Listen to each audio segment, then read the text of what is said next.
अस्सलाम वालेकुम। उम्मीद करता हूँ आप खैरियत से होंगे। क्रिस्टल स्पोर्ट्स लुटन में एक शॉप है, मेरे दोस्त हैं इसको रन करते हैं। आप पूछ रहे थे कहाँ से मैं मुखातब होता हूँ, तो ये अच्छा एक एनवायरनमेंट है जिसके अंदर बैठ के बात करने का और ही मजा आता है। लुटन के शहर में क्रिस्टल स्पोर्ट्स।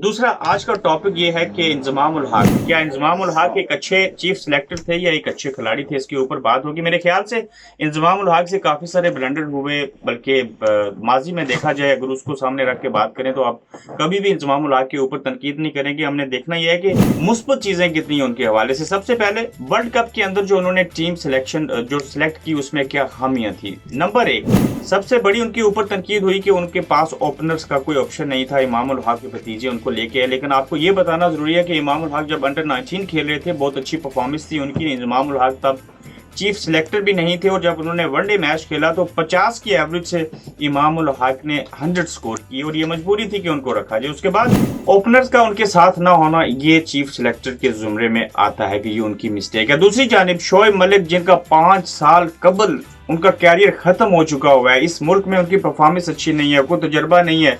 आप उस जैसे शख्स को इस मुल्क के अंदर, वो भी दुनिया क्रिकेट का जो सबसे बड़ा इवेंट है, उसमें मैच खिला रहे हो, शोएब मलिक की किसी सूरत जगह नहीं बनती थी। दूसरी जानिब अगर देखा जाए तो इंजमाम उल हक ने एक ऐसा टैलेंट हमें दिया है जो शायद ही कोई और होता तो वो हमें देता है। इंजमाम उल हक जहाँ पे मजहबी एतबार से बात चीज़ों को अपनी ज़ाती ज़िंदगी में और अपने प्रोफेशन में लेके चलते हैं, वहीं पे शादाब खान, हसन अली, शाहीन शाह अफरीदी और फखर जमान जैसे ऐसे आपको प्लेयर दिए। ये इंजमाम उल हक को मैं क्रेडिट देता हूँ जिन्होंने अपना आप मनवाया और वो सक्सेसफुल हुए। इसके अलावा इंग्लैंड क्रिकेट टीम जो कि वर्ल्ड कप जीती है, एंड्रयू स्ट्रॉस जिनको इंग्लैंड क्रिकेट बोर्ड ने लिया, उनका अगर देखें तो एशेज सीरीज जो एक ही इंग्लैंड ने जीती ऑस्ट्रेलिया से, इसका क्रेडिट उनको जाता है। उनकी कैप्टनसी में वो जीते थे।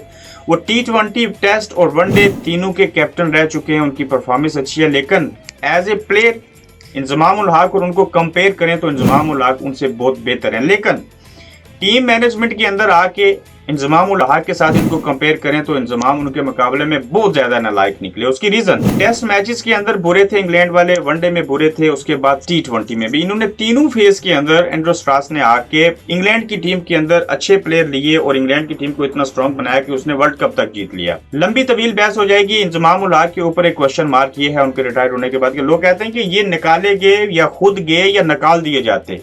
ये एक सवालिया निशान है, लेकिन हमने देखना है कि इंजमाम ने क्या अच्छा किया और क्या बुरा किया। यकीनन इंजमाम उल हक बाइज़्ज़त तरीके से चले गए, ये उनके लिए बेहतरी है।